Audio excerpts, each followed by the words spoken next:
Gloria lilek mulej. Thank you, Jesus. Hallelujah. Nilqawkom is-saħħa Maltin u għawċin għal darboħra minn ġewwa River of Love.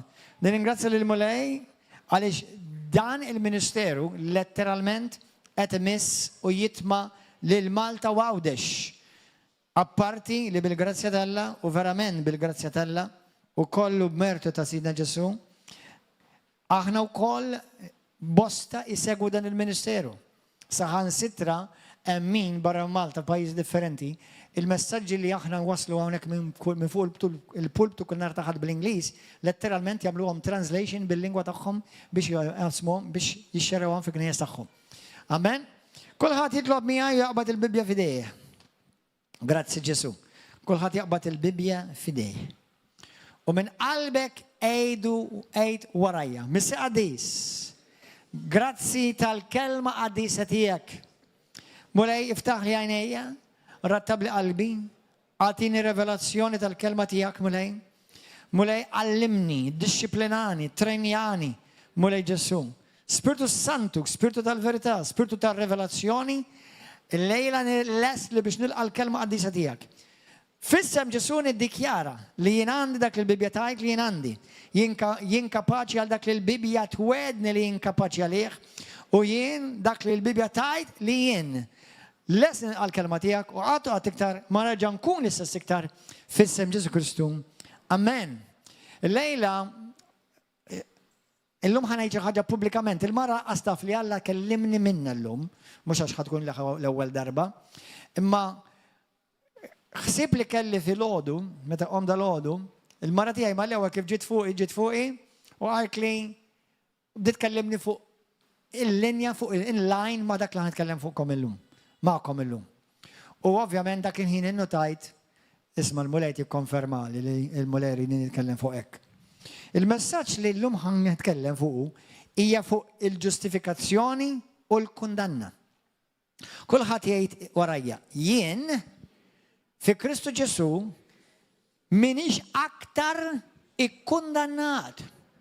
Imma fi Kristu Ġesu jien ġustifikat. Jerġa' jgħidha, jien ġustifikat u mhux ikkundannat. Bl-Ingliż, I am righteous and not condemned.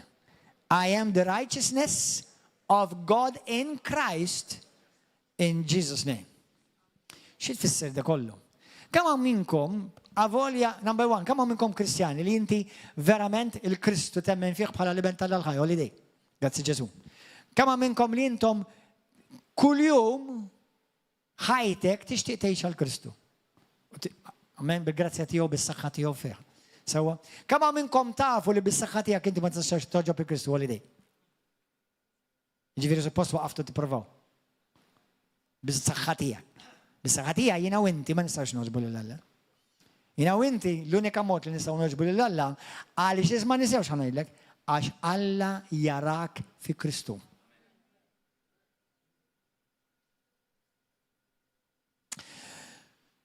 Il-bniedem jitwielet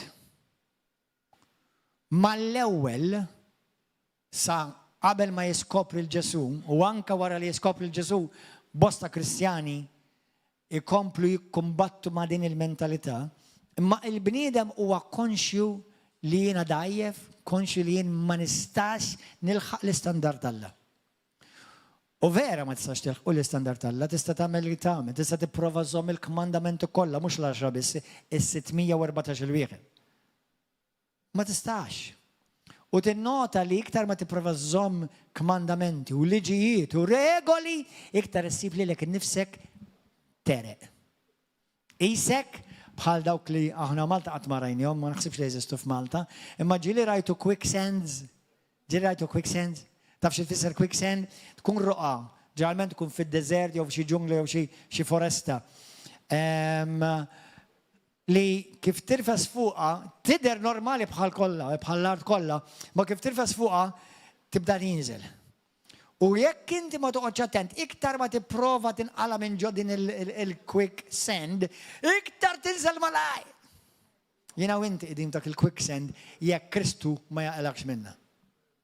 Iktar ma tipprova toġob il-Alla b'emilek, iktar tiskopri li impossibbli toġob il-Alla bis-saħħa tiegħek u b'emilek.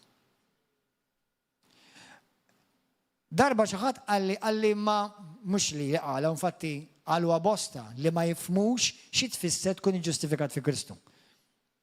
Magħmul ġust fi Kristu, made righteous in Christ. Ma jifhmuwix di, ħafna Kristjani ma jifhmuwix.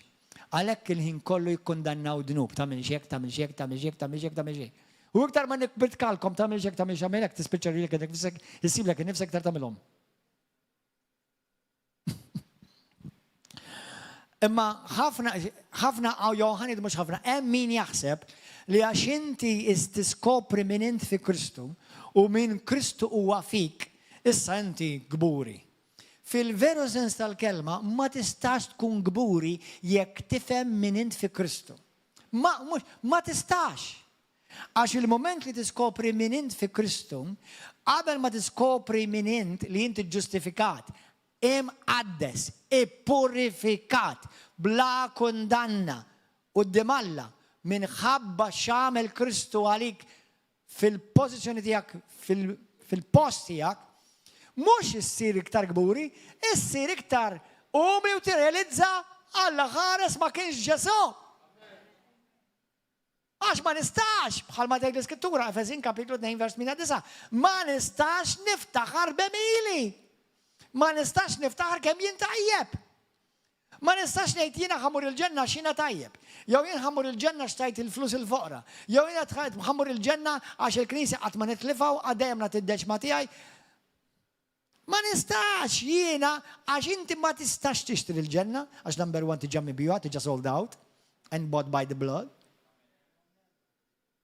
Fuq il-bib tal-ġenna hemm sign sold out. Sold by the blood. Allura inti meta vera tifhem il-ġustifikazzjoni bl-Ingliż tinsema sbaħ, your righteousness in Christ, tifhem li ma tistax titkabbar għax mhux bis-saħħa tiegħek. Biss bil-grazzja ta' Kristu Ġesu. Imma ħankunu onesti bejn nfusna, bejni u bejnek u daw kollha li tisegwu. Kemm il-darba inti ħassejtek ikkundannat u l-għadu jibda jġibek dubi jekk inti x'għadek salvat jew le għalidej. Kemm minnkom ma tkomx tħossukom ikkundannati jew nkella kif tiżbalja ma tħossokx ħażin. That's a good sign. That's a good sign li tiżbalja. Issa, xi ħaġa interessanti, mhux ħajja niftaħ fuq għadi d-dettalji, għal dawk li tħobbu tistudjaw, morru studjaw, suppost kollha kemm minnkom. Morru studjaw id-differenza bejn dnub u ħażen. Kemm hawn minnkom tagħmlu dnubiet? Tidneb. Kemm hawn minnkom tgħixu fil-ħażen? Hemm differenza kbira. Illum kelli revelazzjoni li nemmi li ħadbirikom u ħateħliskom. Ħanaqbada minn issa, la ġiet issa, morru f'Mattew kapitlu 7. Dan huwa passaġġ li jwerwer ħafna Kristjani. Mattew 7.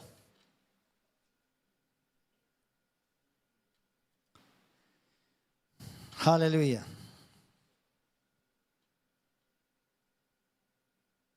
Mattew 7 huwa skrittura li min jaqra vera tbeżżek. Sewwa imma kollox għandu kuntest u għalhekk importanti li tistudja l-Iskrittura. Number 1, min qatt ħatiġi f'post fejn inti taf kollox. Qatt. Tista' għax inti anke jkollok predikaturi li jkunu ilhom fil-mulej, imma pereżempju jkunu bravi pereżempju fuq jibititkaw fuq is-saltna. Ikunu professors, ikunu specialists fuq temi differenti. Għandek speċjalizzati fuq ċertu tema. Għaw minn għandu speċjalizzat fuq il-fidi, għaw minn speċjalizzat fuq, per eżempju, l-axħar ta' żminijiet, l-istudju tal-axħar ta' żminijiet. Tajjeb li kollok a good overview over general knowledge, tajjeb.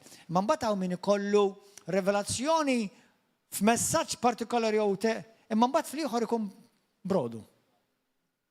Ġieli smajt jiena nies li huma midluka minn Alla, per eżempju, u vera għandhom revelazzjoni fuq l-Ispiritu Santu. Ma mbagħad meta jiġi pereżempju għal fejqan, brodu. Ma m'għandhomx revelazzjoni fuq il-fejqan. Jew nkella għandhom revelazzjoni pereżempju fuq min inti fi Kristu, ma m'għandhomx revelazzjoni ta' ordni fil-Knisja. Qed tifhmu? Allura inti importanti jiena nemmen li river of love hija mhux perfetta x'imkien ma teżisti. Imma hija healthy għax għandek dieta bbalanċjata. Tikol ħafna ikliet differenti. Amen? U mbagħad sta għalik jekk inti iktar ma tistudja aktar issir taf. Però morru għamlu studju ta' differenza bejn il-kelma dnub sin u lawlessness, jew wickedness. Hemm differenza.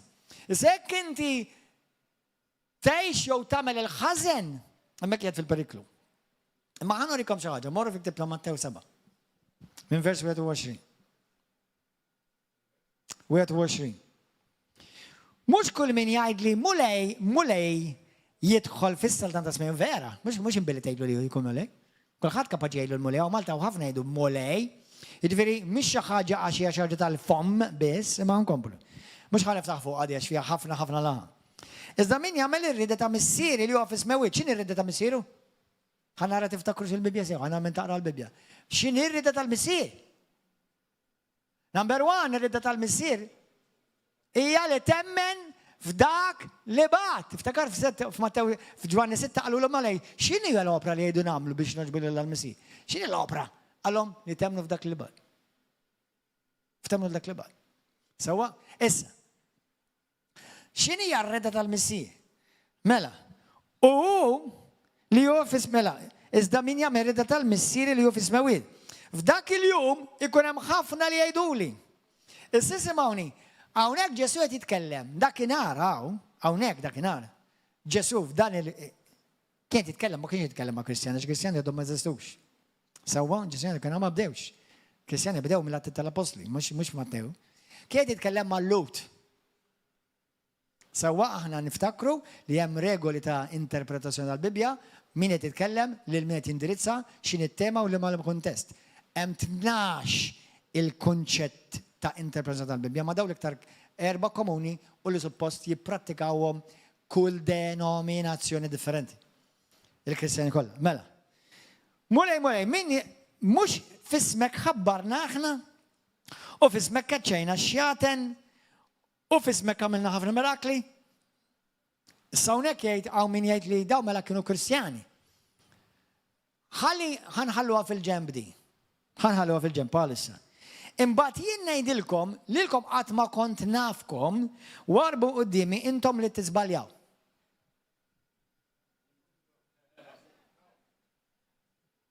Hekk qallhom Ġesu?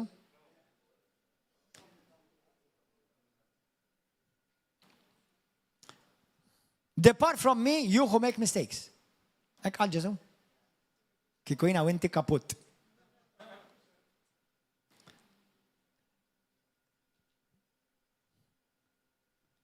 Depart from me, warbu minn qudiemi, intom li tagħmlu l-ħażen. Dik il-kelma hija lawlessness. Jew nkella kelma oħra ribellioni. Jew nkella kelma oħra you who practice unrighteousness. You who practice, everybody practice. Tipprattika l-ħażen. Mela dak mhux jitkellem għal Kristjani li jiżbaljaw, għax ma hu l-ebda Kristjani ma jiżbaljax. Għax kieku l-ebda Kristjani ma salvat. Qed jitkellem fuq nies li daw qed jgħixu konxjament tal-ħażen.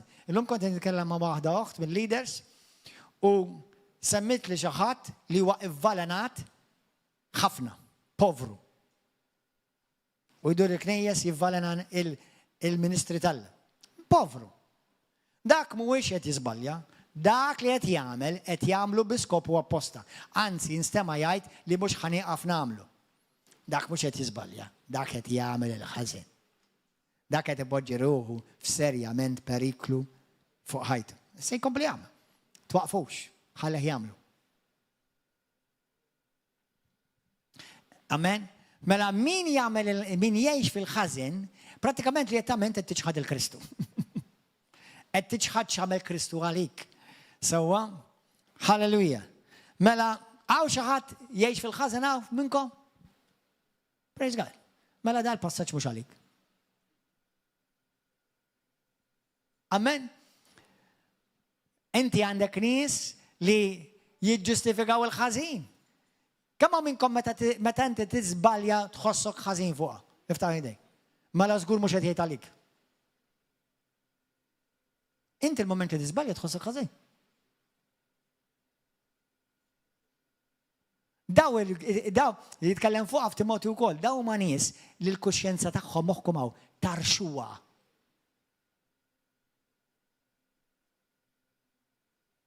Issa, għal dawk il-Kristjani li jibatu bil-kuxjenza tikkundannhom, hemm soluzzjoni.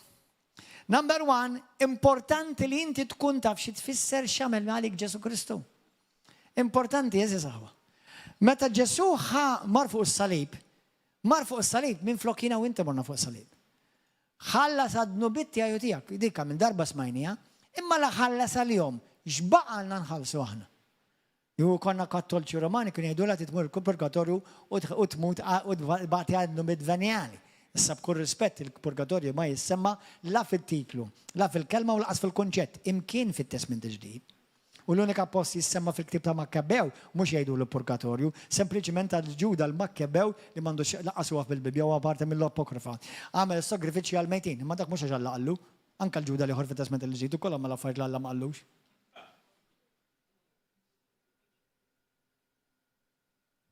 Halleluja. Amen. Thank you Jesus. Jiġifieri dottrini li jiena u inti qed ngħixu wara s-salib, wara li d-dnub ġie mħallas kollu.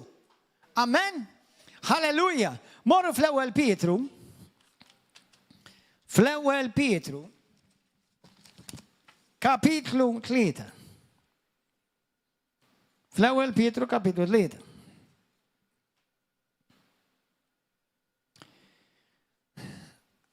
Inti m'intix iktar ikkundannat. Issa min hu kkundannat?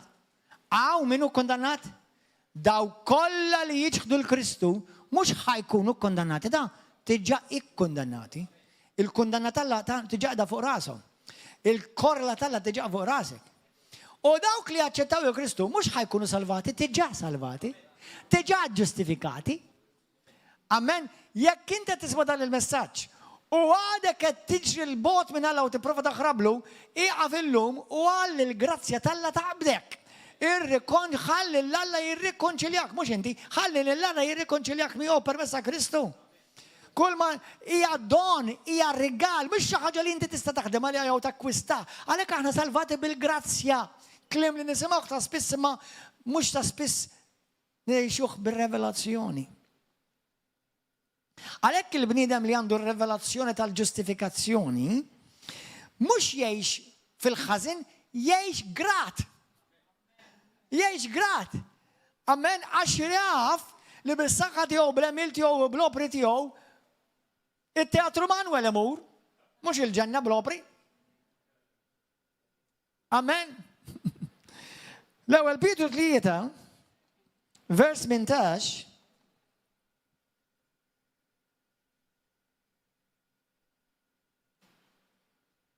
Għax Kristu kol mid-darba għal dejjem minħabba d-nubijiet. U kien ġust.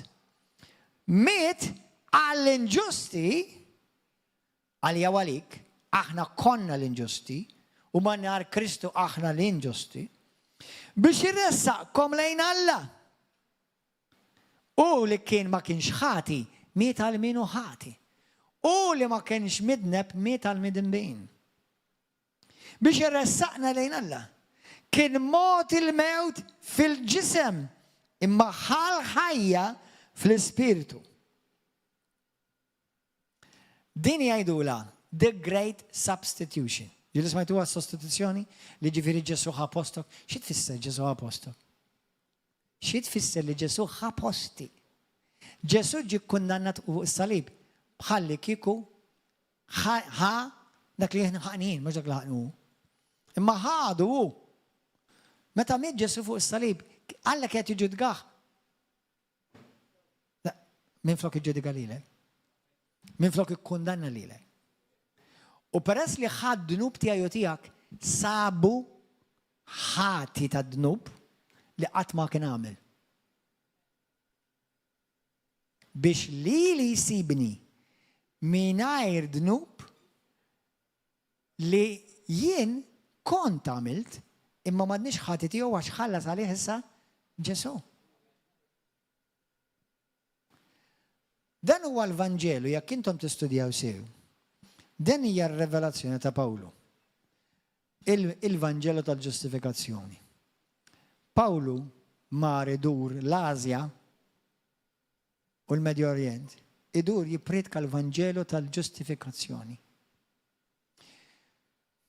Għanna rikom skrittura oħra, xut minnkom naħseb ta' fuqa bla mendi, morru fit-tieni Korintin, kapitlu 5.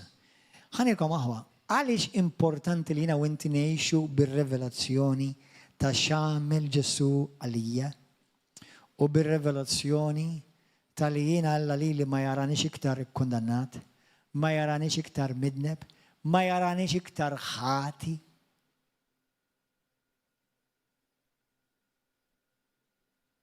Jarani qaddis, jarani bladnub, jarani pur, jarani perfett dejjem fi Kristu.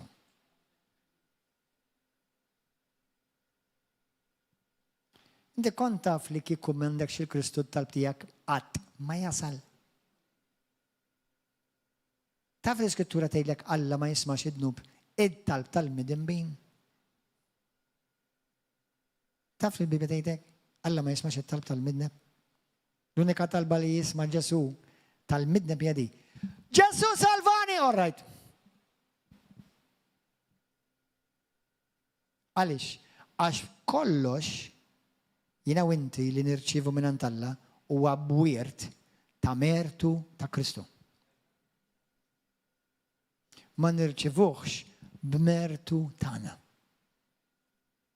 Salvazzjoni mhux regal, mhux premju, għax premju tittaħdem għalih. Il-ġustifikazzjoni mhux regal, mhux premju, għax il-premju tittaħdem għalih. Meta jkun regal, qed tirċievi xi ħaġa li int ma ħallasx għaliha. Meta rċievi don, qed tirċievi xi ħaġa tgħidli ma dik pereżempju ħandik ċurkett. Għandek alloġġ. Tgħidli ma jiena naffordihah. Imma inti ma tafx sewa lili biex trajtulek. Jew forsi tajtek alloġġ li kien for esempio ta' missieri u kien ta' missieri illum il-ġurnata jista' jġib valur kbir imħabba l-prezz tiegħu. Inti qatt ma tista' tħallasni, anke jekk ittini pereżempju €1,000,000 da dal-alloġġ li għandu preġu kbir, il-valur morali ta' qalb li hemm marbuta miegħu int qatt ma tista' tħallsu għalih. Għalhekk tispiċċa insult u hawnhekk fejn l-Iskrittura tgħidlek jinsultaw l-Ispirtu tal-Grazzja, tispiċċa insult meta jiena u inti inniktu lil Alla meta nipprova niġġustifika li nnifsi nidher jiena tajjeb u b'mertu tiegħi tieni din il-marka għax jiena somt jiena qawwi, għax jiena nimxi, għax jiena nżomm il-komandamenti jiena Alla jaċċettani. ħadd minn vera għandu r-revelazzjoni tal-grazzja u tal-ġustifikazzjoni, ħadd ma jista' jiftaħar, għax taf li mhux bis-saħħa tiegħek. Taf li mhux bis-saħħa tiegħek. Issa le peress li mhux bis-saħħa tiegħek, din hija revelazzjoni powerful. La huwa don ma jistax jitilfu. This is a powerful thing. Because if it's a gift, you can't lose it because you didn't earn it, you just received it.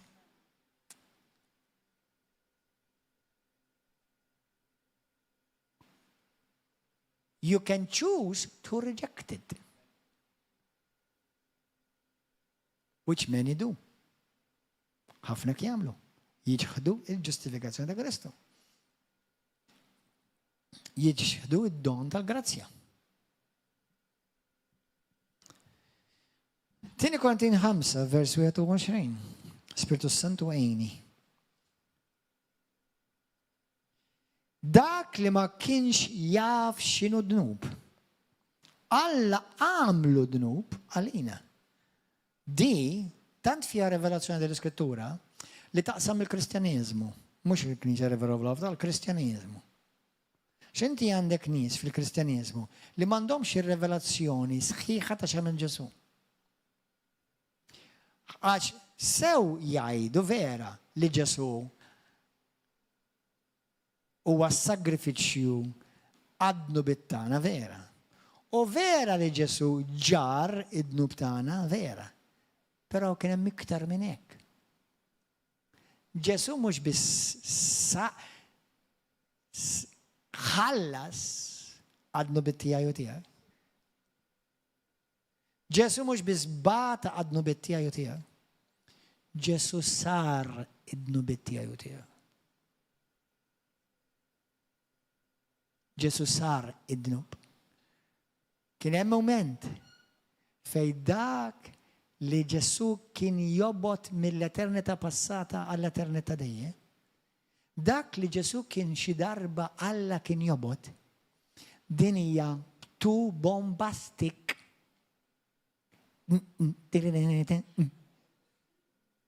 Tisma' tu għandek id-diska kif tmur? Mr. Bombastic.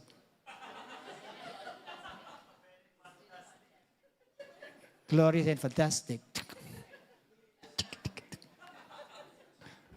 It is bombastic. Għax kif dan Kristu Ġesu parti minn it-Trinità mqabsa fuq is-salib isir, mhux jieħu biss, mhux jipatti qal biss, isir u tnub. Jina inti ma nistax nifhmuha ta' di. U sar ta' dnub, mhux biss ħadd, mhux biss sofra, u sar dak li kien perfett, sar imperfett. Dak li kien dusija ġustifikazzjoni perfetta, sar dnub u ħażen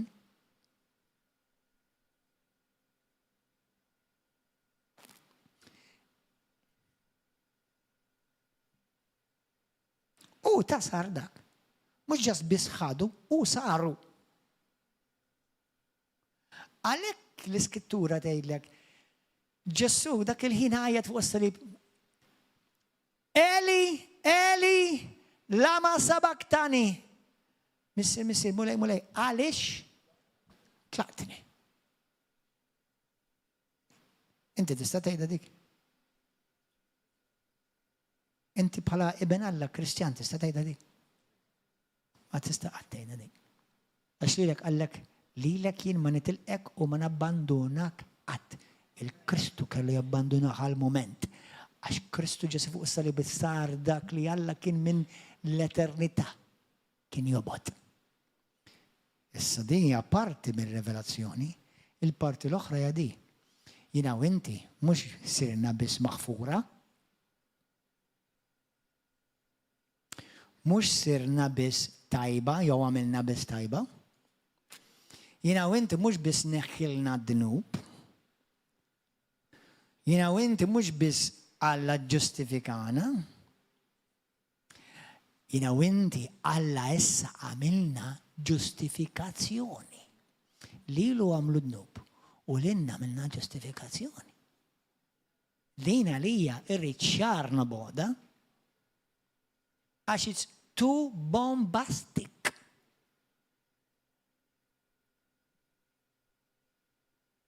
Taf li għak tajdu Skrittura. U għamilna ġustifikazzjoni. Ġustifikazzjoni hija Alla nnifsu ta' Kristu nnifsu, natura ta' Alla nnifsu.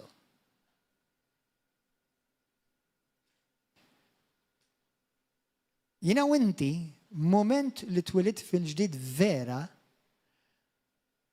l-ispirtu tiegħek m'għadux spirtu ta' midneb. L-ispirtu tiegħek issa qaddis bħalma Alla huwa qaddis. Ġustifikat bħalma Alla huwa ġustifikat. Perfett bħalma Alla huwa perfett. Bla dnub bħalma Alla huwa bla dnub.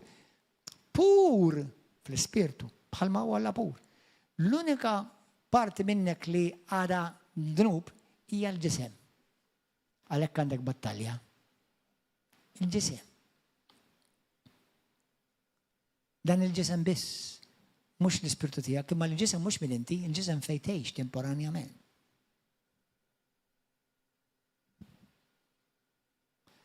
U din jitkellema bl-aktar mod ċar Pawlu f'Rumani 7 u 8. Ħanna raw għadis, tieni Korintin 5 vers 21. Alla, lil dak li ma kienx jaf x'inhu dnub. Alla għamlu dnub. Għalina. Sabiex aħna nsiru fih. Ġustizzja ta' Alla. Inti u jiena dawn huma frażijiet bombastiċi li anke waqt li qed ngħidhom irid nagħmel meditazzjoni twila. Meta Alla jħares lejk u lejja lilek ma jarakx biss tajjeb, jarak il-ġustifikazzjoni, il-ġustizzja tiegħu, inti l-ġustizzja tiegħu. We are the righteousness of God in Christ. I am not going to be, I am now.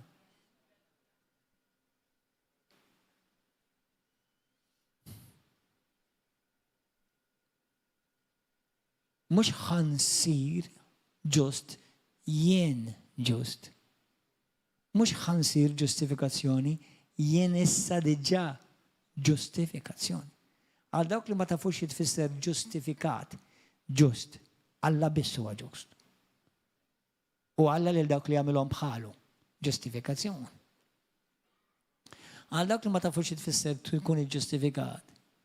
Ħanejda bl-Ingliż u bad ngħidha bil-Malti. Number 1, tfisser righteous, li inti issa qiegħed fis-sewwa tal.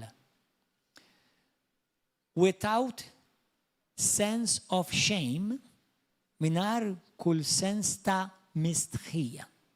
Without any sense of inferiority. Min l-ebda sens ta' inferiorità. Xiġifieri inti ma nħossniex inferiori ħdejna l-lom fin-natura tiegħi fi Kristu le. Fin-natura ta' bniedem iva.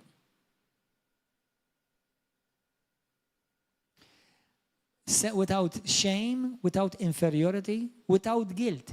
Ma nħoss iktar ħtija. Without feeling any inferiority. Ġifieri ma nħossniex inqas. It's too much. This is too much. What gospel do you believe in? The too much gospel. L-imma Vangelo temmenent, l-Vangelo li huwa żejjed, too much.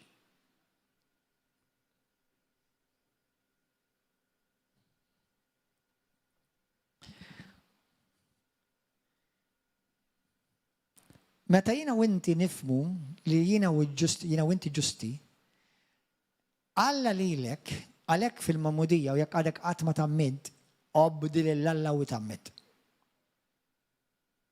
Il-mamudija waħida ma salvakx. Waħida ma salvakx. Imma il-mamudija konnessa ma xi ħaġa oħra, Ġesu qatt ma mela waħda. Ġesu hija kull min jemmen u jitammet isalva. Don't put a question mark where Jesus, God put an exclamation mark. Simply. Simple. Imma, fil-mamudija, li importanti fil-mamudija, x'Alla jrid jallimna. Alla ma jagħmel xejn għal xejn, Alla jrid jgħalme. Meta jiena u inti li ħadd li għadda għamilna 5. Meta inti tniżżel persuna jew inti tinżel taħt l-ilma, dak il-moment inti qed tissimbolizza li inti mitt għal persuna l-antika tiegħek. Int issa mejjed u mitfun. Int qabel ma nżil taħt l-ilma, dak l-aħħar li inti taf lilek innifsek. Il-moment li tidħol u toħroġ minn taħt l-ilma, inti issa persuna ġdida fi Kristu. Fi Kristu Ġesu. U dik il-ħajja li issa tqum minn l-ilma hija ħajja ġdida li suppost tirrepreżenta, tirreplika lil Kristu. Suppost l-aħħar darba li jiena għaraft il-Gordon hija meta kont għamilt il-mamudija ġewwa El Paso, Texas, ġewwa l-Amerika. Li missier spiritwali dejjem jgħid li biha għax qatt ma jistgħu jinsuha. Ma konx naf aħjar. Sawa, għax kol darba li ġi Malta samijeli, jisa da erġa jiġi. Anyway, għax konti tammid bil-malja. Anyway, praise the Lord. They wanted to mark their calendar. Hallelujah. Anyway, thank you, Jesus. Xit fisselina winti ġustifikati, made righteous. Il-Testament il-qadim kien jiddilja mal-ġisem. Kontu tafu li din jiddilja il-liġi ma kienet jiddilja qatt mal-ispirtu, kienet jiddilja mal-bniedem mal-ġisem. Morru għaraw Romani, Efesin, mela number 1. Jina winti ġejna mamula ġusti, morru fi ktib ta' Efesin. Naf li ġuħud minnkom ta' fuqom daw l-iskritturi. Which is tajjeb, praise God. Efesin 2.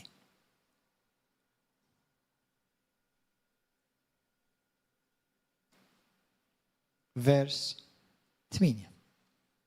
Unsa għana nibda naqra minn vers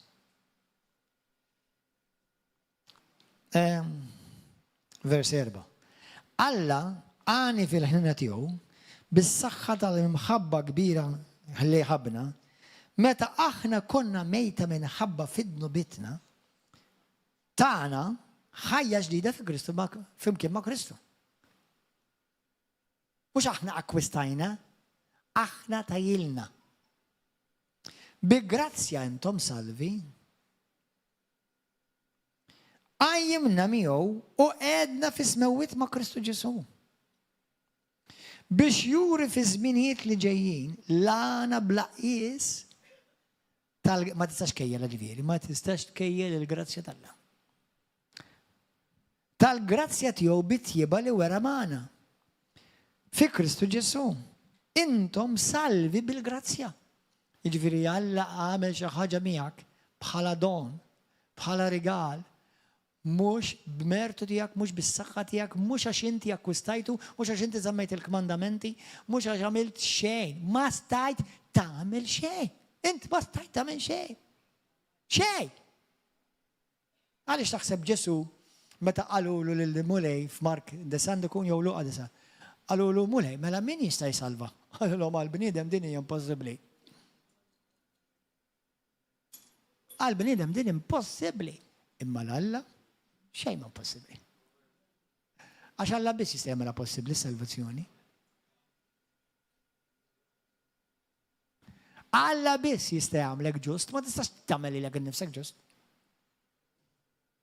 Hija għalhekk hija don ara ġejja. Intom salvi bil-grazzja. Ġijat motija lilek, jiġifieri xi ħaġa li ma kienx jisħaqlek, ma kienx il-mertu tiegħek, ma stajx taħdem għalija.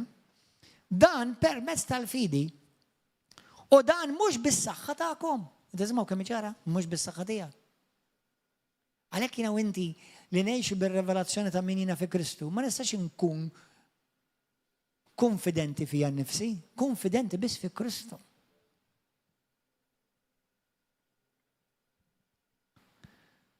Mhux bil-opri, biex ħadd ma jiftaħar.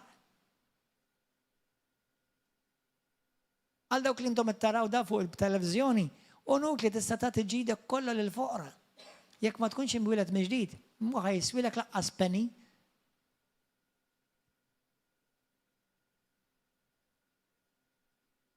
Hawn nies li jmorru knejjes diversi ta' kull tip u għamlaw denominazzjoni li jħossuhom tajjeb bihom nfushom bħalma kien jagħmlu l-Fariżej bit-tajjeb li huma jagħmlu. Ismawni, hija idea diabolika jekk inti xi darba tħossok tajjeb dak li tagħmel inti. May sound like, ma what's the big deal? Anka meta inti tgħix tiddomina fuq id-dnub bil-grazzja ta' Kristu biss. U kol tħossokx konfidenti kemm inti tajjeb in. Għax issa qudiem Alla u qudiem id-demonju qed tidher li inti l-konfidenza tiegħek hija issa kemm inti tajjeb inti mhux kemm hu tajjeb Kristu. U din jgħidha bl-aktar mod ċar Filippin kapitlu 3 ta' Pawlu.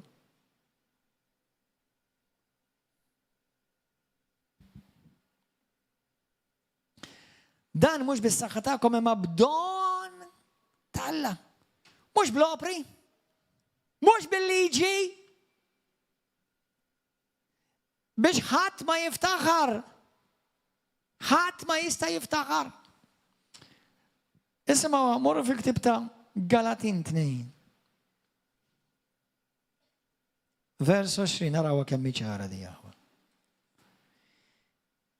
Jien ngħix. Ma nibda minn vers 17.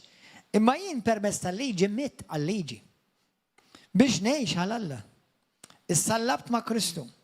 Ngħix imma mhux iżjed jien, iżda jgħix fija Kristu. Il-ħajja li issa ngħix fil-ġisem qiegħed ngħixha bil-fidi. Fl-iben ta' Alla.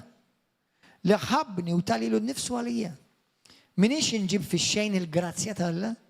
Għax kieku il-ġustifikazzjoni kellha tiġi mill-liġi li jiena x'inżomm mill-liġi u għax nagħmel affarijiet tajba, li kieku jiena ġustifikat minħabba fek, mela Kristu kien ikun miet għal xejn. Jiġifieri li kieku inti tista' ssalva lek innifsek, tiġġib lek innifsek ġust u tipprova tkun tajjeb quddiem Alla u taċċetta li inti Alla jaċċettak bħala bniedem tajjeb u ġust għax kemm intajjeb u kemm issum u kemm iżomm il-liġi u whatever u kemm iżomm is-sabat, whatever. Mela inti taf x'qed tagħmlu lil Kristu? Zero.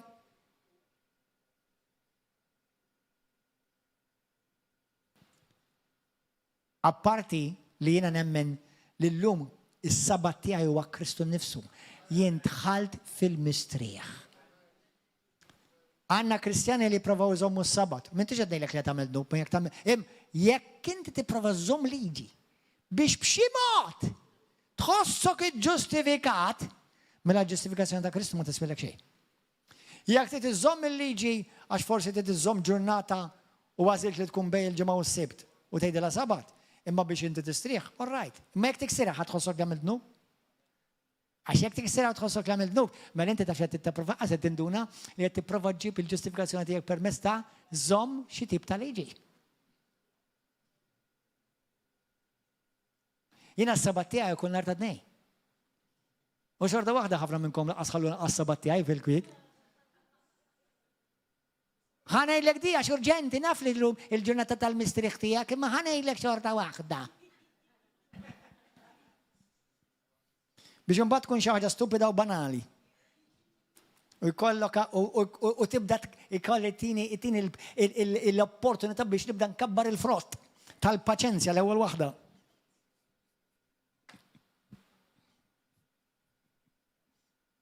Amen? Imma ħanejdilkom ħaġa. Jiena dejjem ngħix fis-sabat because now Christ is my rest. Hallelujah. Grazie Ġesu.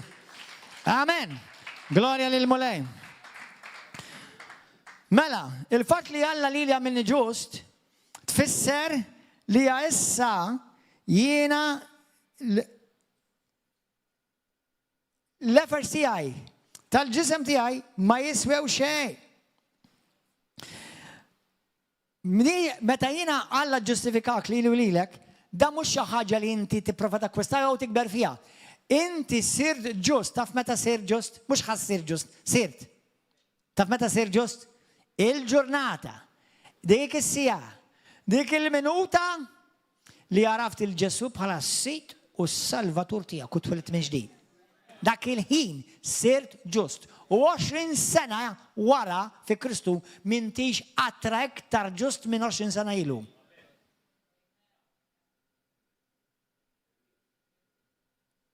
It-tfal tiegħi wieħed għandu 15 u l-ieħor 14.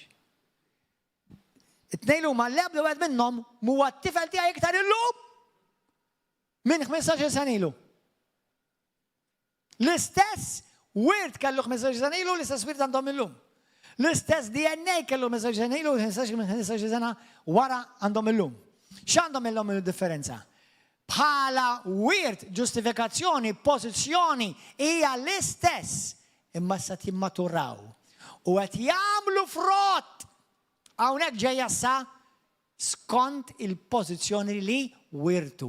It's called in English fruits of righteousness. Inti ma tistax tagħmel frott tajjeb jekk ma tkunx parti l-ewwel minn siġra tajba. Ma tistax tagħmel frott jekk l-ewwel ma kontx parti minn siġra li hija mħawla u għandha l-ħajja fiha. Imma għandna min jipprovaw jagħmlu frott meta laqqas huma mħawla tajba fi Kristu huma, number one hemm xi laqqas biss huma mħawla fi Kristu. Imma jħaltu bejn liġi u fidi. Jekk jiena nimxi bil-fidi, l-Iskrittura tgħidlek bl-aktar mod ċar muru qraw u studjaw Galatin kollu. Il-fidi mhijiex skont il-liġi, il-fidi hija skont il-grazzja.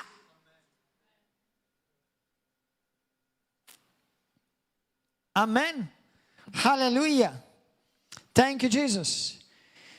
Meta jintwilet mill-ġdid, din il-ġustifikazzjoni li għan natura tal-nifisa, ġiet imparted bl-Ingliż, jgħidha, ġiet trasferita fl-ispirtu tiegħek. Hallelujah, morru fil-ktib ta' Efesin. Erba' din skrittura verament inħobb niddikjaraw nikklejmja fuq ħajti, 24. Thank you, Jesus. Thank you, Holy Spirit. Qed tieħdu pjaċir aħwa? Qed tieklu? Vers 24. Ilbsu l-bniedem il-ġdid, maħluq skont Alla. Wow. Bl-Ingliż nippreferija. Put on the new man. Women, you need to put on a man. No, I'm just joking. Just put on the new man. Mela, put on the new self. Ilbes il-bniedem il-ġdid. Għaliex jitilbsu? Għax kultant insieħ warajk. U terġa' tibda timxi fil-bniedem l-antik. Ġieli ġralkom?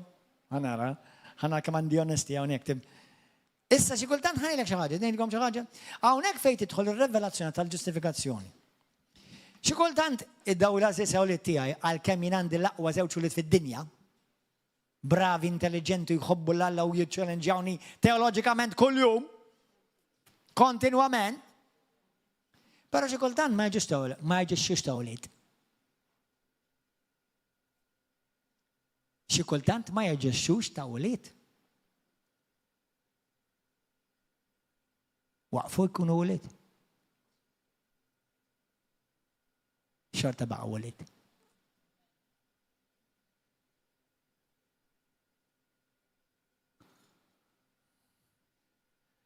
Din hija revelazzjoni li ilha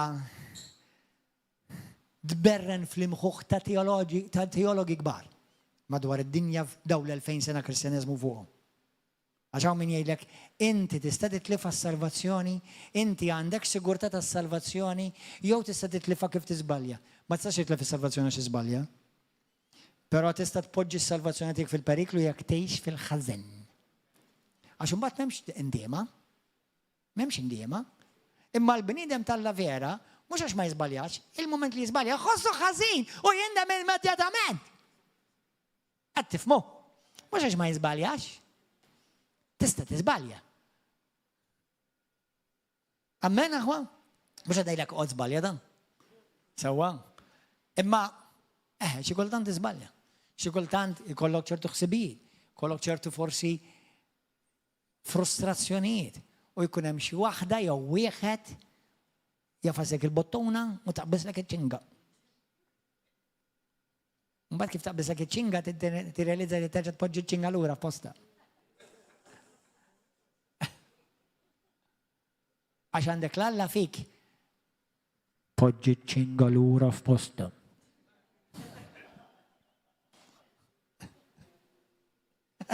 Għaw xi ħadd jafu x'qed nitkellem?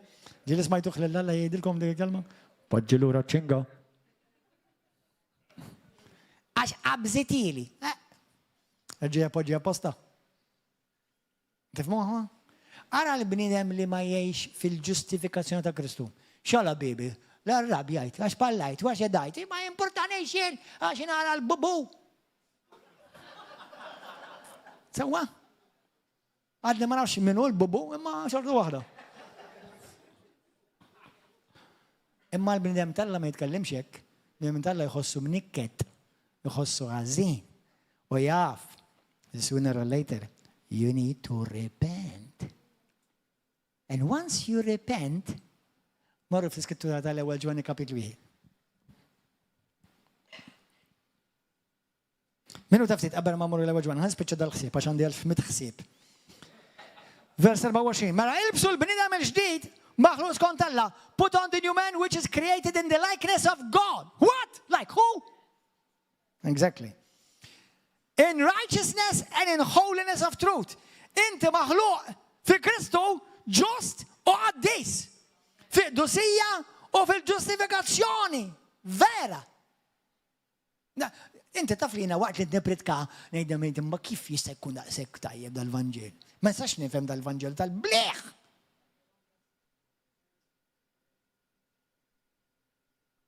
Kif ġvina maħluq ġdid fi Kristu u l-moment li jiena ġejt fi Kristu dak il-ħin Alla jsejjaħ li ġust u għaddis.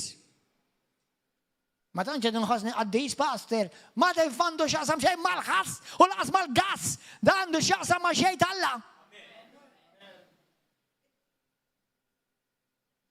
Amen. Kulħadd jgħid jiena bniedem ġdid. Maħluq fi Kristu Ġesu. Maħluq ġust. Maħluq qaddis. Fil-verità u perfett. Min taħseb li jint?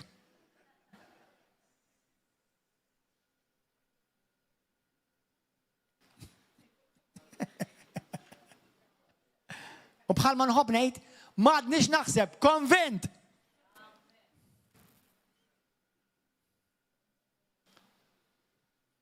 Jina nirringrazzja l-Alla tal-esperjenza, kull esperjenza hija talima. Kull esperjenza hija ta' talima. Imma Alla rrid jallimni, bħalma jallimni, jipprova jallimni kull jum l-Ispirtu tal-Alla, l-Ispirtu Santu, illum uża l-Marti. Sewwa, kull jum. Ma niftakar, meta jiena darba mill paprata, mhux darba ta' 1100 darba mill ta' paprata. Għalhekk hemm ħafna paprin San Anton, għax tfajthom kollha jien.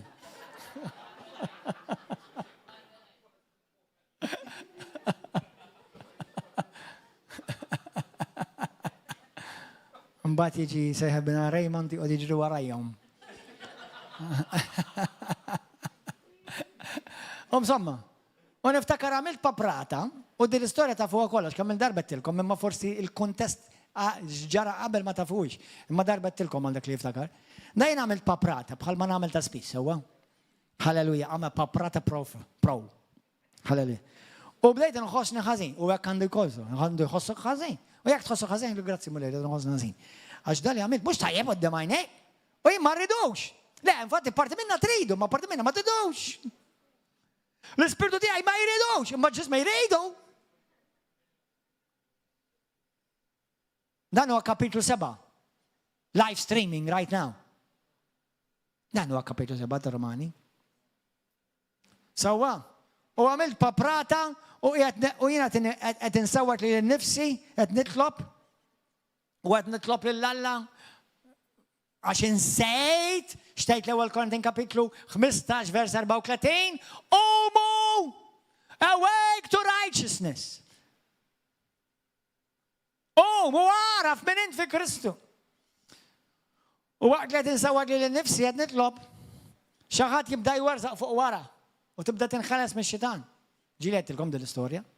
Imma dak il-ħin jien ħadd minnkom ma kien jaf ħlif Alla li jiena kont inħossni ikkundannat.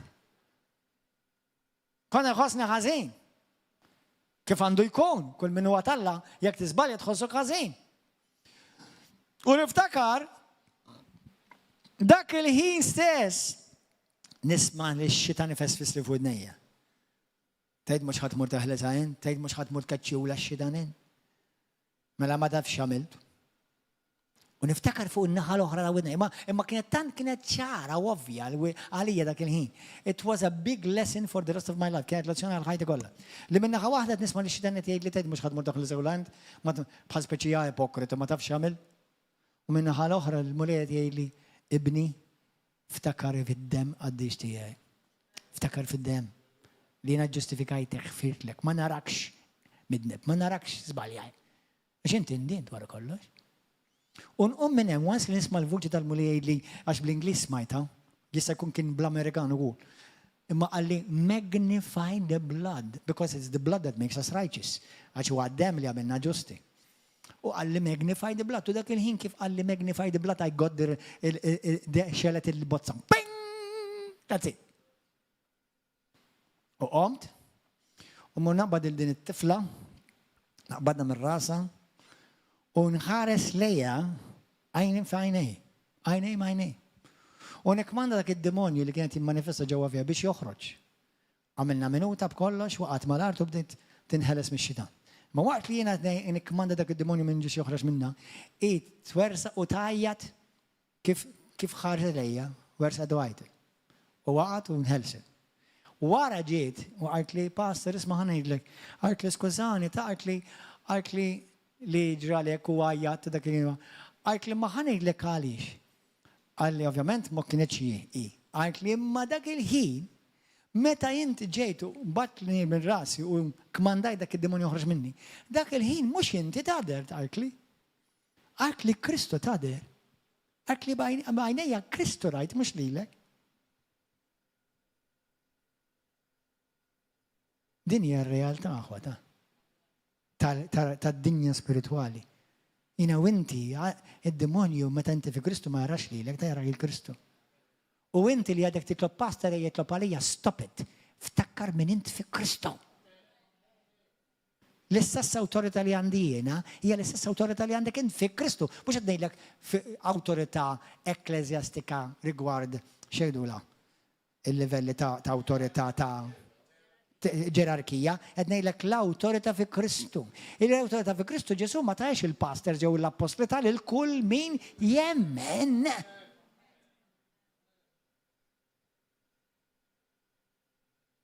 Int, anke tgħid li ma jien għadni kemm nitgħammed, għadni kemm tulit miġdid. Int l-istess awtorità li għandi jien fi Kristu, l-istess li għandek int, l-istess. M'għandna xejn iktar. Imma trid tgħix b'revelazzjoni dik ir-realtà. U jekk ix-xitan jibda jikkundannak, ftakar li x-xitan huwa telli fuq id-dib. Halleluja, amen. Illum inti ftakar li inti qiegħed sew malla. Inti you are in right standing with God. Meta inti tifhem li inti qiegħed sew malla fi Kristu, inti issa tgħix bil-konfidenza, ma tibqax il-biża ma taħkmekx iktar, ma tħossokx inqas inferjuri. ħafna Kristjani batu b'inferiority complex. Xejdu l-din? Komplessa inferiorità, kriżi ta' identità. U meta inti tibda tgħix aware, meta inti taf min inti fi Kristu, inti tibda tgħix aware li inti ġust. Mhux bis-saħħa tiegħek bis-saħħa ta' Kristu, imma kien Krist ġust. Int pur mingħajr dnub, taf li inti mingħajr dnub. Tista' tidneb. Imma mhux issa in-natura tiegħek ma tix tadnub. In-natura tiegħek issa għaddejs. Kontu tafu li n-natura tiegħek issa għaddejsa. Il-qaddisejn mhux fruma ta' qdin, il-qaddisejn qegħdin fuq l-art. U ma tistax isir qaddis fis-sema jekk ma tkunx l-ewwel qaddis fuq l-art. Alla jagħmlek qaddis, la l-enċikliki, la l-Papa, la l-Isqof, Kristu jagħmlek qaddis. Issa ħalli nkun fer, jekk xi ħadd għarfuh bħala qaddis, imma għaliex qed tara fil-dak. Għaliex ma tgħidilhomx il-Knisja kollha li kollha fi Kristu ma qaddisi, mhux dak it-tali jew dik it-tali weħda. Għax kull min għandu verament il-Kristu huwa qaddis. Għax in-natura tiegħu issa l-identità tiegħu tinsab fi Kristu Ġesu. Amen. Halleluja. Ejja, imma ma nemmix fil-qaddisejn, imma ma nippretkax il-qaddisejn, nippretka lill-Alla li x'għandu l-qaddisejn, mhux il-qaddisejn tal-Alla. Issa kemm qaddisejn, jekk mhux kattolċi, ortodossi, protestanti, ortodossi, evanġeliċi u pentekostali, inħares lehom bħala eżempju tal-fida, mhux noqgħod nitlobhom bħal balalu. Għax ħajjithom fuq din l-art kienet ħares lej Kristu, mhux ħares lejja. Infatti li kieku hemm xi qaddis li bħalissa waħaj u jsejħulu qaddis u morru nimxu warajja u jgħidulhom ejjew mxu warajja, inti mal-ewwel tindura li mhux qaddis. Għax qed jattira l-attenzjoni minn fuq lej Kristu lejh. Ma issa mietu l-attenzjoni joħodha Allahu.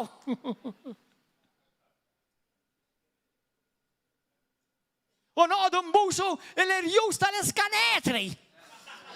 U noqogħdu naduraw u nbusuha, m'għaliex ma tagħmilx French kiss magħha mal-ewwel.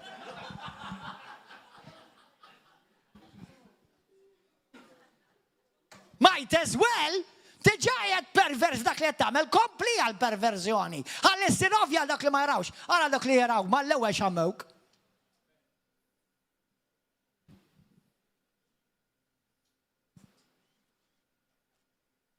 Hello? Anybody home? Amen. Hallelujah. Giovanni, Kapitlu 3. M'hemmx iktar kondanna għal min huwa ġustifikat. Amen. Infatti il-mulej imkien fit-Testament il-ġdid ma jikkondanna lil min hu vera ta' Kristu. Għednejlek vera ta' Kristu, tiġi mela min hu vera ta' Kristu. Minu taħx ħares li fittax il-perfettax mux ħassibom. Veru ta' Kristu dak li jħobbu l-Kristu, jixxenqu għal-Kristu, qed jgħixu ħajjithom jafu li huma salvati bil-grazzja u dak li jagħmlu jafu li mhux b'mertu tagħhom bil-saħħa ta' Kristu. Sewwa. Halleluja. Qed ngħid veru ta' Kristu għax għandna ħafna knejjes ta' kull denominazzjoni mimlija nies li attendu fil-Knisja imma mhumiex fi Kristu. Fil-Knisja ma mhux fi Kristu.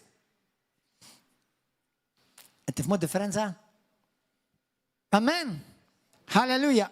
Ġwanni 3, Marwe. Thank you, Holy Spirit.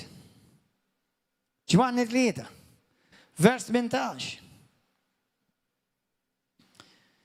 Mela, tafu għal-iskrittura?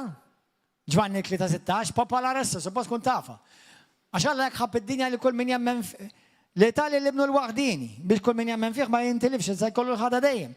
Għax Alla vers 17, ma baċ li ibnu biex fid-dinja biex jikkondanja d-dinja, biex id-dinja salva permessjow. Min jemmen fih ma jkunx ikkundannat. Kemm minnkom temnu fih? Min tix iktar ikkundannat. Mela għalfej pastor inħossni ikkundannat. Hemm żewġ postijiet għaliex tiġi ħossok kundannat. Il-Bibja tgħidlek f'ewwel Ġwanni kapitlu 3 tgħidlek jew il-koxxjenza tiegħek qed tikkondannak. Jew id-demonju u jista' jkun jew il-mara jew ir-raġel. Ejju, xi kultant vera, sfortunatament. Imma biblikament dawk it-tnejn jikkundannawk il-kuxjenza għax għadha mhix matura u d-demonju. U sfortunatament għandna bosta Kristjani jagħmlu x-xogħol tad-demonju jipprova jikkundannaw il-aħwa. Tikkondannax lil min Alla ġustifika. Imma żbalja, imma għamel paprata. Ara tiegħek l-ewwel. Għax qabli dak li qed tikkondanna fuq qablu ilu li nedem minna u inta dak sejjer bija. Għalhekk Alla ma jgħidilna bl-aktar moċċar ma nafx kemm il-darba fil-Bibja jgħid tiġġudikax il-xixin, tiġġudikax il-ħuk, tiġġudikax il-loħtok. Tawa, jien biss niġġudika, għax jien biss perfett. F'kollox. U int perfett fi Kristu biss permezz tiegħi, ma tistax tiftaħar int kemm int perfett, għax jiena perfezzjonajtek, jiġifieri merdu nħdu jien mhux int.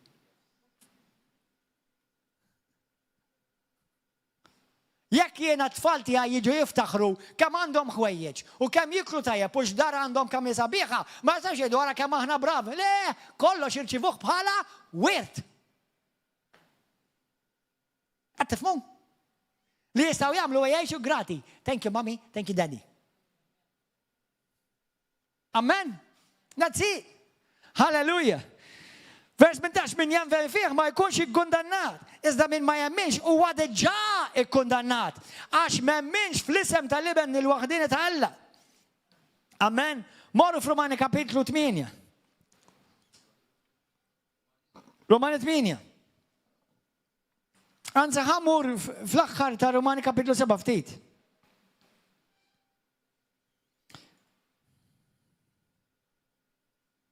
Araw kif dan l-iskor dak kollu qed ngħidilkom qed jgħidu Pawlu f'Romani 7.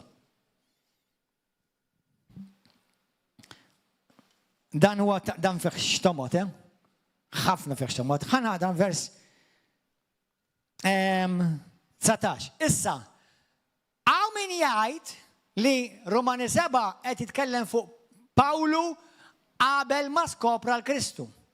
Ħalli mhux ħanejdlek li mhux vera, vera. Imma jekk inti tinnota l-verbi, innota l-verbi kien u jew kan ħankun. Kien passat. U preżent ħankun futur. Kulħadd jaqbel bija din? Dak huwa dik hija regola internazzjonali eterna, sewwa? Mela meta l-verb huwa passat, hija xi ħaġa tal-passat ma tix tal-lum. Jekk qed ngħidlek illum kif qed inħossni għax qed nagħmel mela issa. Jekk qed ngħidlek kif ħankun xi darba mela mhux issa xi darba ħankun fil-futur. Amen? That's basic grammar, Hallelujah, għal dawk li qabżu il-grammar school, qed nagħlemkom naqa' grammar illum. Mela vers 17, minix nagħmel it-tajjeb li rrid x'inhi? Pawlu, x'inti tajt m'intix tagħmel tajjeb li trid? Mhux għal ma kontx nagħmel, minix, issa. Imma qiegħed nagħmel ħażin, ja ħażin li int. Li ma rridx. Jekk jien nagħmel sewwa sew dak li ma rridx. Mhux jien mela qiegħed nagħmlu iżda dnub li hemm jammar fija. Inħoss din il-liġi ġewwa fija. Meta rrid nagħmel it-tajjeb ifeġġ quddiem il-ħażin. Hawn xi ħadd minnkom ġew ħasejtu hekk, tagħmel tajjeb u f'daqqa waħda fl-istess ħinet irrid nagħmel tajjeb imma għandi qabdet nagħmel ħażin. Kif jista' jkun uħobb l-Alla u jien irrid nagħmel ħażin? Hawn minnkom ħasejtuhom hekk. Kif jista' jkun jekk jiena vera kieku Talla, kieku ma rridux l-affarijiet, mhux vera da. Jekk inti Talla l-ġisem tiegħek xorta rrid il-ħażin. L-ispirtu tiegħek ma jridux il-ħażin, imma l-ġisem xorta jridu l-ħażin. Issa tista' tgħidlu shut up, stop.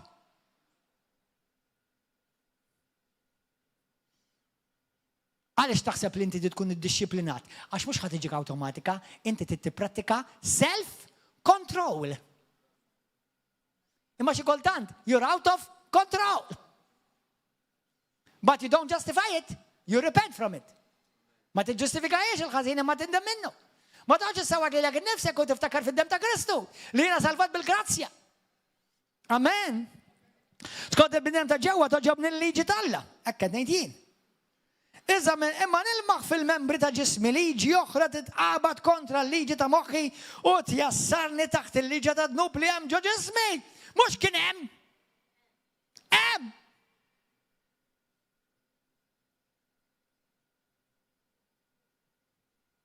Imsejken bnidem li jien, mhux li kont jien.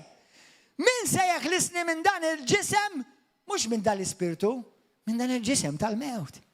Għalhekk kienu inti l-Bibja tgħidlek bl-aktar mod ċar il-ġisem il-bniedem naturali ma jridx il-ħajja ta' dejjem. Nizzeħħaj lill-Alla permezz ta' Ġesu Kristu sidna. Mela minn innifsi jien naqdi l-liġi l-Alla b'moħħi iżda bil-ġisem naqdi l-liġi ta' dnub. Dan ipokritu. Dajqaw, imur rifer of love. U żgura xi knies kollha qaddisin fuq it-tajra jimxu. Le, vera għaddisin fi Kristu, vera. Imma Pawlu qed jgħid jien issa kif qed inħossni jien. F'din il-ħajja ta' Kristu. Mhux ħan iġġustifikah, mhux għaddejt li tajjeb, huwa fatt. Ġesu m'għadu ma salvalix ġismi, salvali ruħi. Għalhekk dal-ġisem ħadd għal-ħaw, jista' jkollok il-kurvaturi kollha fil-post ġust. Sew irġulek sew nisa. Amen. Għaw ħajibqa' kollox qalbi tiegħi. Halleluja. Vers wieħed, issa jekk jiena u inti Alla fil-ħina kbira glorjuża tiegħu jiddeċiedi li jiġi f'dan iż-żmien ma narawx tħassir. Ġisimna jiġi mibdul f'tep tipa ta' għajnej. That's it. U niġu I got the power. Glorjużi. Vers wieħed. Mela issa ma hemm ebda kundanna. Issa. Mhux wara, issa ma hemm l-ebda kundanna għal dawk li jgħixu fil-għaqda ma' Kristu Ġesu. Ma hemmx kundanna, mela għaliex inħossni kkundannat. Qed ngħidlek għax il-kuxjenza tiegħek għadha matura. Il-kuxjenza tiegħek għadha matura. Irrid niftakar min jien fi Kristu.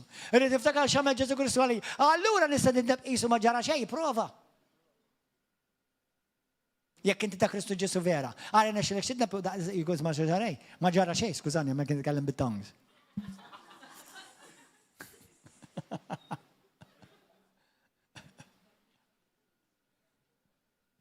Morru fi ktib ta' qed tifhmu mela minnu fi Kristu issa m'hemmx iktar kondanna lija, kulħadd jgħidha jien fi Kristu Ġesu. Jien ta' Kristu Ġesu. Kristu Ġesu jammar fija. U fi Kristu Ġesu m'hemmx iktar kundanna għalija. Grazzi mulej. Għax jien ġustifikat. Halleluja. Gloria lilek mulej. Gloria lilek Abba Missir. Yes, l-ewwel Ġwanni 3 marru hemm malaj.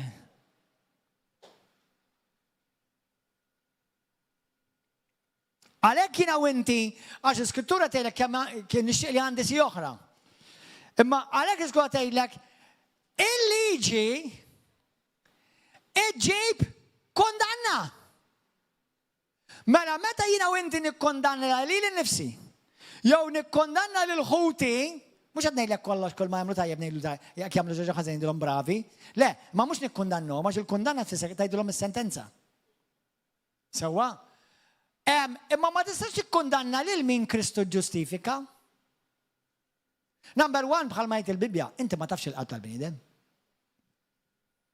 Ma tafx il-qalb tal-bniedem, ma tafx il-qalb tal-bniedem.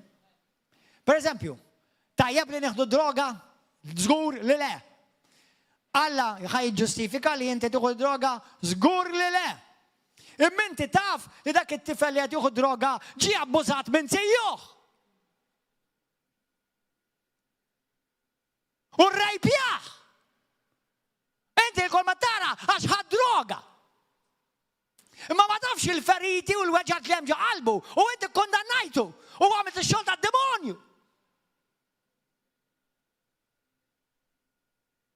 Allura kulħadd irrejpjat min jagħmel droga. Kull min għandu joħu droga, jew jieħu xi ħaġa oħra, jew qabad f'xi vizzju oħra, għax hemm weġġa li għadha tiffesterja, festering wounds.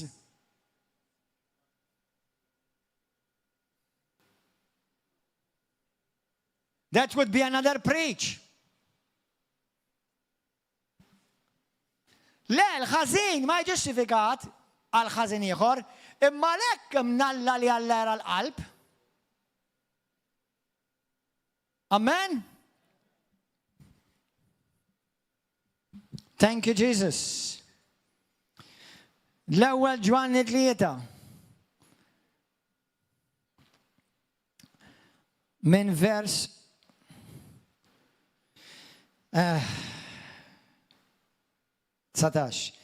Min dan naslu li narfu li aħna fil-verità qudiem Alla nserħu l-kuxjenza tagħna. Qudiem Alla.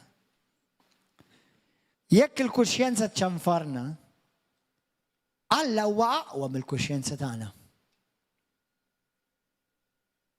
Mela, kemm hawn min jgħidlek ħalli l-kuxjenza tmexxik. Mhux dejjem ta' xi kultant il-kuxjenza tispiċċa tikkondannak. Il-kuxjenza mhux dejjem taħdem id fit mal-mulej. Number 1, ħafna l-kuxjenza għadha immatura.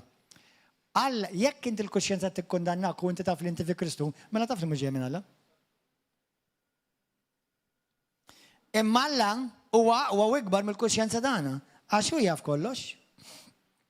Amen. Halleluja. Gloria lilek Missi Qadis. Thank you, Jesus. Morru fik tal-lut malajr. Kemm hemm nixtieq ngħidilkom iktar mamma mija. Lut kapitlu 9. Morru studjaw Lut 9. Morru studjaw bl-Ingliż, bil-Malti, bit-Taljan, bil-New King James, bil-NLT, bil-TPT, morru studjaw. Hebrews 9. Go and study it. Go and chew on it. It's powerful. Hebrews 9. Ħanibdaw minn verse 9.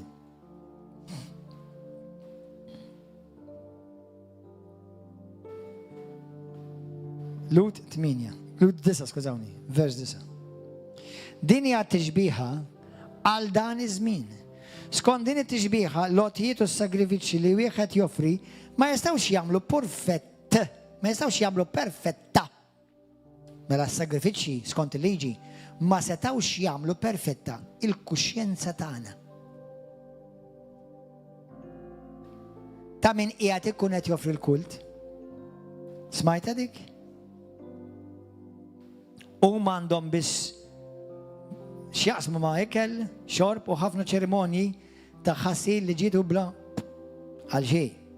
Vers 14. Kemm aktar issa? Mela, Is-sagrifiċi tal-mos u tal-gniedes, id-dum tal-gniedes, ma setax jagħmel perfett tal-kuxjenza tagħhom. Mela kemm aktar issa id-dem ta' Kristu li bl-Ispirtu Santu, isimgħu, id-dem ta' Kristu, bl-Ispirtu Santu, Ispirtu ta' dejjem, offra lilu nnifsu vittma safja tal-Alla, isimgħuha mhux jaħfrina l-nubidna, mhux biss, imma jnadda fil-kuxjenza tagħkom. Mill-jamil mejjed biex taqdu lill-Alla ħaj. Illum fit-Testament il-qadim id-nubi tiegħek kienu jiġu mottija. Illum fit-Testament il-ġdid permezz għad-dem ta' Kristu, nubi tiegħek jiġu maħfura u l-kuxjenza tiegħek maħsula biex ma tħossokx iktar ikkundannat, ma tħossokx iktar inferjuri, ma tħossokx għadek xi darba tittasalu u tipprova tistinka biex issalva. Baqali ta' pastor. Għad baqali biex nasal kemm min għall-bogħod. M'intix il-bogħod. Jekk inti fi Kristu.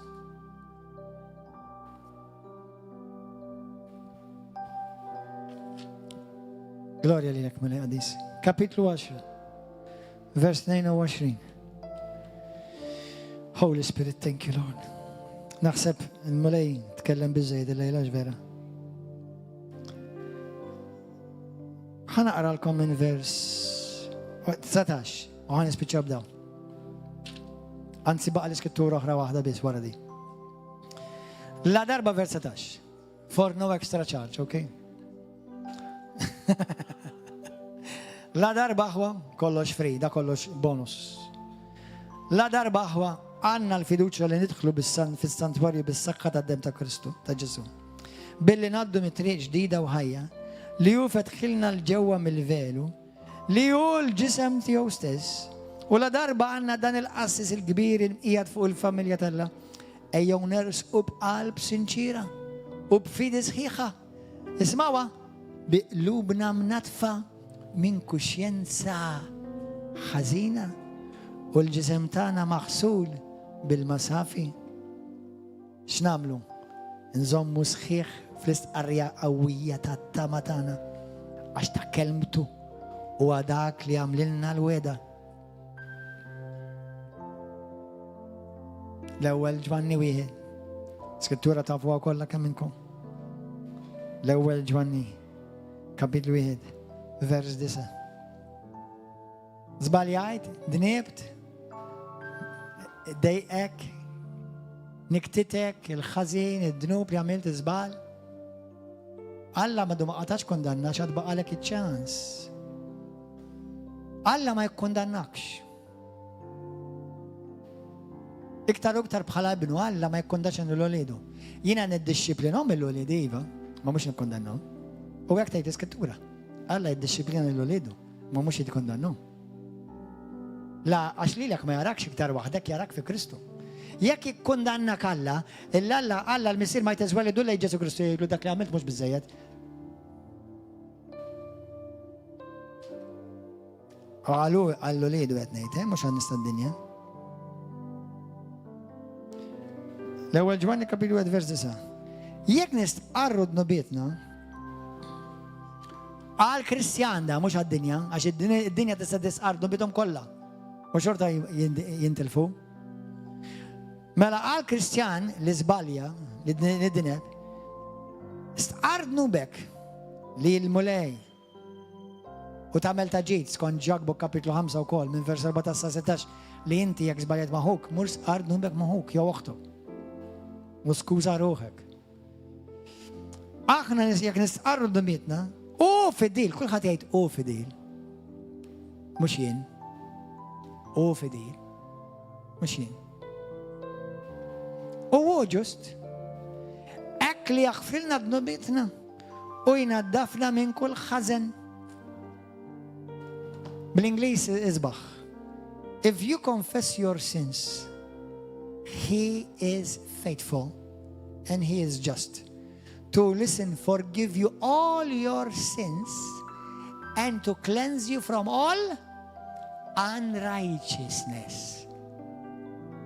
Sin is unrighteousness.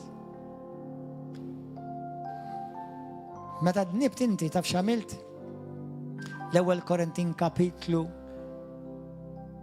15, vers 34. Bl-Ingliż tgħidlek awake to righteousness and sin no more. Jiġifieri ibni, binti, da xejdlek lil-mulej. Tibqax tgħix li minti xewer minti min x'għamiltek, x'għamilt għalik, min inti fija, xwirt glorjus għandek. Tibqax tgħix hekk, ibdejx, ftakar li int qaddis, int perfett, int bla tebba, int bla dnub. Naf li għadek tgħid f'ġisem u dal-ġisem itik naqra problemi. Sakemm titgħallem u timmatura li talaqlu ħalqu u tgħidlu shut up. Biex ma jibqax jikkontrollak, jibqa' jittantak ma mhux jikkontrollak. Sewwa? Imma jekk dnibt, jekk żbaljajt ibni u binti, għalet jgħidlek. Ejja f'sensik, ftakkar min jiena għalik, ftakkar x'għamilt għalik, ftakkar min inti għalija. U tħallix id-dnub jirgibek iktar, tħallix il-ħażen jirgibek, għax inti tiegħi. Jiena tajtek il-qawwa u l-awtorità tiegħi biex inti tirbaħ fuq id-dnub. Jekk tiżbalja, jekk waqgħid, mhux toqgħod titħassar lilek innifsek u ssawwek lilek innifsek u minn hemm. Itlob sempliċement, sinċerament maħfra u dak id-dnub li tkun għamilt qisu qatt ma sar. Gordon ġo Manchè din ma jifhimix f'moħħu. Imma dik hija l-verità tal-Alla. Alla jsofri bl-amnesia. Il-moment li għallek, ħfirtlek, eżek, nesa. Jiena u inti ma ninsewx, il-mara u r-raġel ma jinsewx, il-kunjata u l-kunjatu ma jinsewx, u bosta kristjani aħwa fil-Knisja ma jinsewx onqas. Imma Alla jinsa.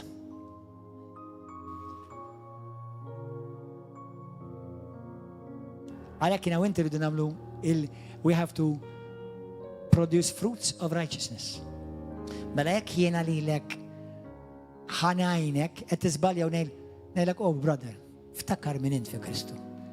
Għaliex ħanejt xi ħaġa żgħira għaliex qed tħalli dak il-vizzju jikkontrollak. Ma tafx x'għamel mole għalik. Ma tafx qawwa hemm teżisti fik.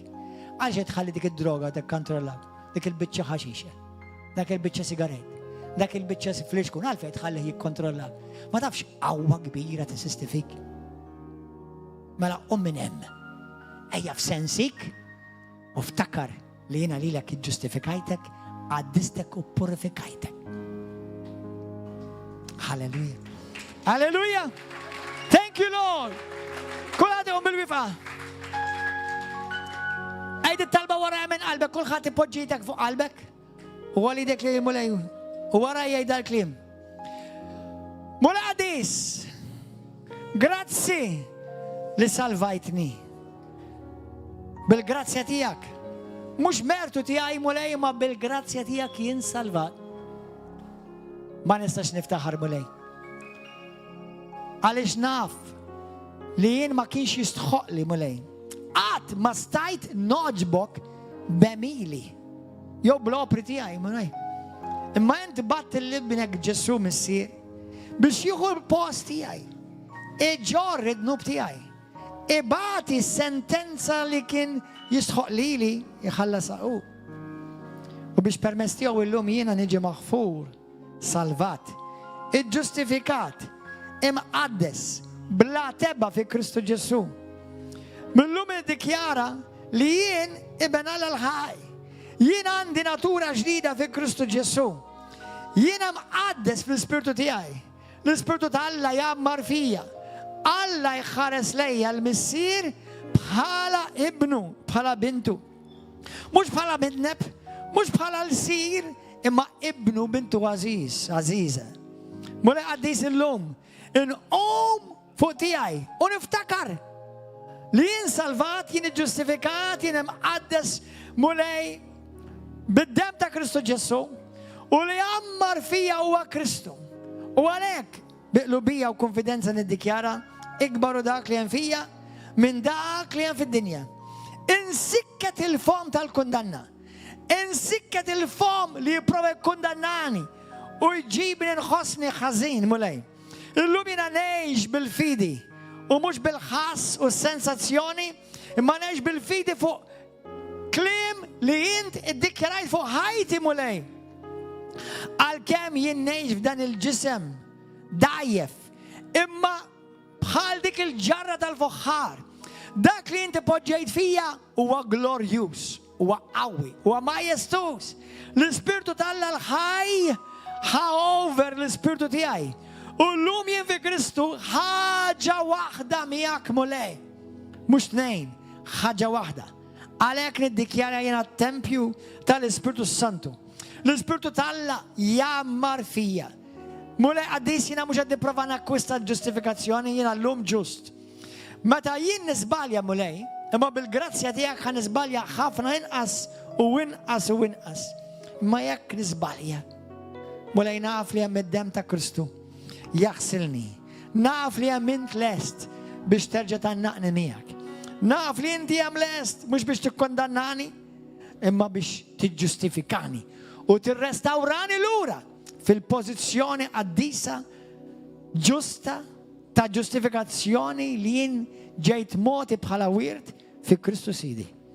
Mulej insikket il-vuċi tal-kondanna, insikket il-vuċi tal-mistħija, insikket il-vuċi tal-inferiorità u l-inħossni minix denju. Inti għamiltni denju mulej. Għamiltni denju permezz ta' Kristu Ġesu. Għamiltni denju bl-imħabba kbira li inti urejt lejja propju meta ma kienx jisħoqli. Grazzi li inti ħfirt li mulej. Illum naf li l-għadu jipprova jikkondannani u jakkużani qudiemek. Mulej insikket dak il-leħen qarriq ta' kundanna ta' demonju u ma naċċettax f'isem Ġesu Kristu. Insiktu. Insikket il-vuċi li tipprova tikkondannani li ġej mill-kuxjenza immatura tiegħi. U millum il-qoddim, kull ħaġa u kull bniedem li jipprova jikkondannani ma naċċettajiex u nkun naf u naraf li mhix ġejja minnek. Ġejja mill-ispirtu tad-demonju. Ġejja mill-bniedem li huwa superjuri, jaħseb li huwa superjuri qudiemek mulej. Ħadd ma jista' jiftaħar mulej. Għax aħna l-koll salvati biss b'mertu tiegħek, bil-grazzja. U ta' dan jien grat. Ta' dan jien irid ngħix ħajti nirringrazzjak u bi-gratitudni kbira lejk. Mulej fejn jiena dajjef, għatini l-grazzja tiegħek biex neleb kull tentazzjoni, kull djufija, mulej fil-ħajja tiegħi niddikjara li jien kapaċi għal kollox u niflaħ għal kollox permezz ta' Kristu li qawwini. Xejn impossibbli għal min jemmen u dan jiena nemnu millum il-qudiem hekk ikun f'isem Ġesu Kristu. Amen. Halleluja! Gloria lilek mulej! Grazie Ġesu. Halleluja! Kemm minnkom kellkom bżonn tisimgħu għadint. Grazie Ġesu.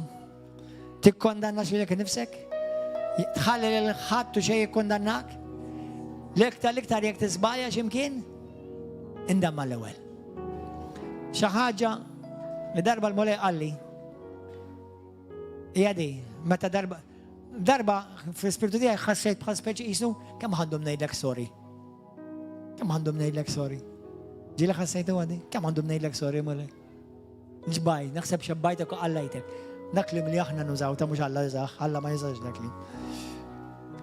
Imma niftakar il-mulej qalli bl-Ingliż. Qalli son, you can relax. I've already seen your tomorrow. Ifisser minn qabel ma għamiltu, tiġa konna fl-aħna għamlu u tiġa għażilt li jien tiġa nirod nqisek bħala ġust u maħfur. Kull ma kellek tagħmel inti tirrikonoxxih, ħalli tinħeles int. Xejn minn bidel minn naħa Alla lejja. Imma d-demonju jipprova juża l-kundanna il-bniedem sfortunament li għadu mhux matur biex inti ma tibqax tħossok l-istess lejn Alla. Tibda tħossok ikkundannat u titlaqlek il-boldness u l-konfidenza qudiem l-għadu. Mbagħad kif ħadd tkun ta' Kristu u tkeċċi x-xjata u nitfejjaq il-morda meta inti iktar konxju tad-dub milli ta' konxju min inhu fi Kristu fik. Amen? Grazzi Ġesu. Gloria lil mulej. Mulej qaddis nirringrazzjawk ta' din ir-revelazzjoni glorjuża mulej. Mulej nafu li ħadd ma jista' jiftaħar ma' ħadd. Għalhekk għatina l-grazzja biex nejxu denji, nonorawk fl-opri tagħna, fl-attitudini tagħna, u meta niżbaljaw, Spiritu Santu, ġib konvinzjoni immedjata fina, u għatina s-saxħa mulej. Għax aħna ġejna msejħa biex nkunu rebbeħin. Għal-glorja tijak missir fisem Ġesu. Amen. YouTube u Facebook, God bless you. Narawkom dan il-weekend. Grazzi, naf li sammejkom daqxie ekstra l-lum l-erba. Skużawni, aħfruli, mux ħanħosni ikkundannat.